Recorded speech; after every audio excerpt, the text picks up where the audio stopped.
Yeah, for sure. Well, we'll see. Yesterday through Penn, it was really good. I was up to, I'd have to go back and look, 93, 94 in his bullpen. Okay. Through 25 pitches, through all of his pitches, through probably harder than what he normally throws in a bullpen, and was really good and healthy and excited. And so yeah, we're going to run him out there Saturday. Was that the first bullpen he's thrown since? No, we threw one in. We threw one in Oxford. Did you? Okay. Now it wasn't as long and probably wasn't as didn't have as much intent behind it. Uh-huh. But this one was full, and so that gave me a lot of confidence thinking he'll be fine Saturday. Okay. I asked you about Brad Pruitt too. Kind of what's going on with him right now? Yeah, no. He had a fracture in his elbow. Oh. That we found out had been there for a while, for like a year, and it just finally got to him to the point where it was hurting, and they went in there and put a screw in. Oh shit. Okay. Yeah, so he'll be done. Okay. We'll have him back next year though. I mean, I say he's done. Maybe the Dogs go a long ways. We'll see, but just for those matters, in our mind, he's probably. Actually, coming off this April stretch you guys had, I mean, 3 of some of the toughest places to have to go play. You finished 9-3 during April. I know you always kind of took it one game at a time, so to speak, but just to get April over, and the way that y'all did, I mean, just how beneficial that been. It's big, but you better not quit pushing, right? I mean, the rock will roll back down over you really fast, and we've still got Missouri, as I've told everybody, their Friday night guy pitches for anybody in our league on their weekend rotation. He's that good, and their bullpen's extremely strong.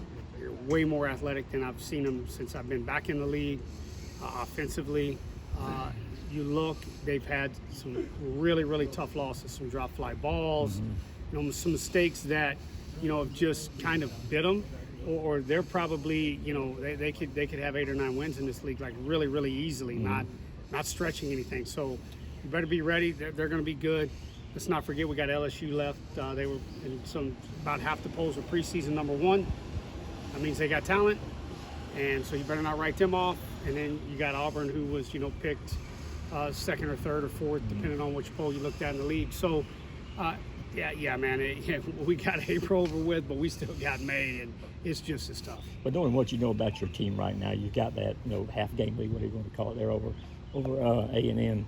How do you feel about your team, just the way they're going to approach these last 3 weeks now as y'all try to get this SEC title wrapped up? Yeah, well, I mean, for us, I think the thing that helps us is that next week we don't have a midweek. We'll finish up finals. The guys will be able to sleep in their own bed, be able to, live, quote unquote, that professional baseball lifestyle, and we're able to do that at home for 2 weeks. So hopefully that'll help our focus and help us prepare a little better than not that we've prepared bad, but just the ability to keep preparing. We've heard a lot of stories about encouragement you've given guys before at bats. When in your career did you realize how important that could be to them? Probably goes all the way back to when I played, but there's a I know you guys know I read a lot of books and read constantly, but there's a good one called How Full Is Your Bucket? Read that one years ago, and took a lot of things from that, and I saw it pay off. I saw like the instant return on the investment, and it was then. I don't know when that was. That was years ago, late '90s, early 2000s. Yeah. You mentioned when you played. Was there someone that did that for you?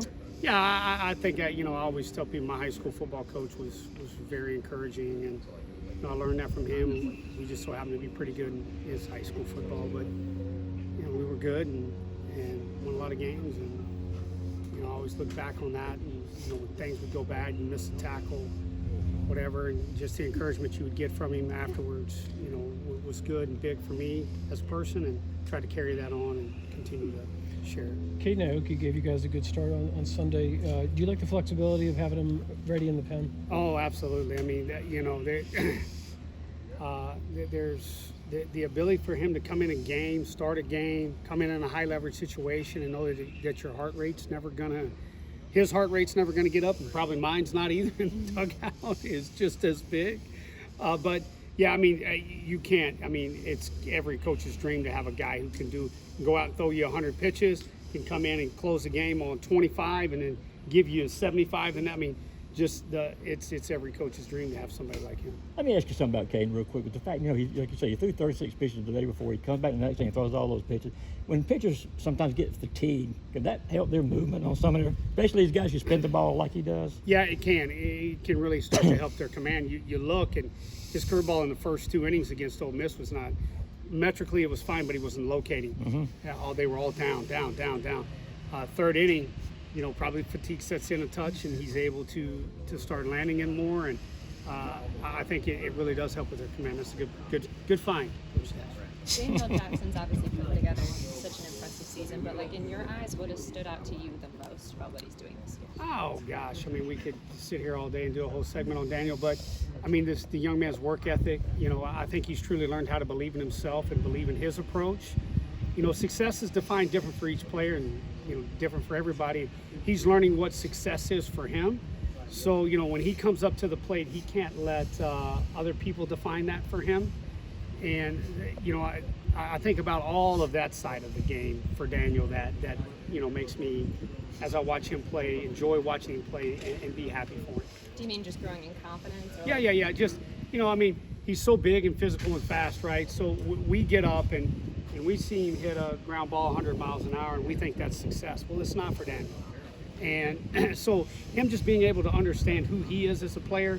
You can reference Charlie obviously a ton, Charlie Condon that is, and Charlie was the same way. It was like, people would come up and Charlie would hit a ground ball at 100 miles an hour and get out, miss his pitch, and everybody think, oh, that's a great swing, great at bat, but for Charlie it wasn't.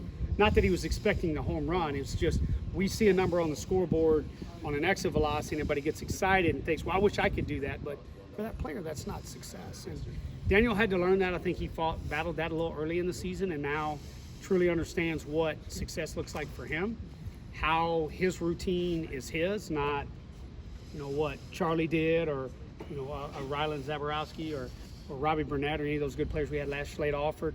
He's got his stuff and he knows who Daniel is, and that's big for players in our sport. And he's grown a lot there. I'm going to ask you about how he's framing pitches right now, his footwork, his exchange, how that's improving. Did he work with Brock a lot, I guess, in the offseason to get down on that? We worked a ton in, obviously in the fall and then early spring. But, what Daniel's done behind the plate, you got to tip your hat to Coach Bennett and him. They put in a lot of work. And now you look at him, we use a stat called SL Plus.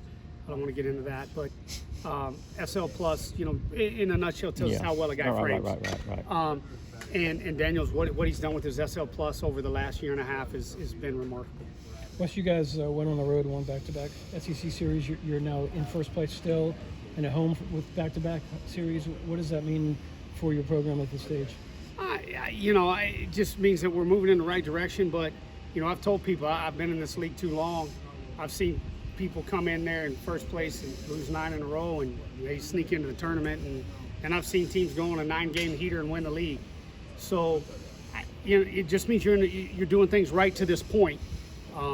And it's hard to do, and it's hard to keep that momentum. And that's our challenge, and what we're challenging our players with is we have to keep this momentum, and we have to keep this focus no matter who we're playing, what their record is, where we're at, whether we're on the road or at home. Starting to have some different guys now come on in your bullpen the last couple of weekends, the last couple of games really. What kind of done for their confidence? Like Jordan coming and did what he did, and then in that game on Sunday at Ole Miss, you got some guys in some key spots. I've said this for a long time. Hitting, playing great's contagious at times.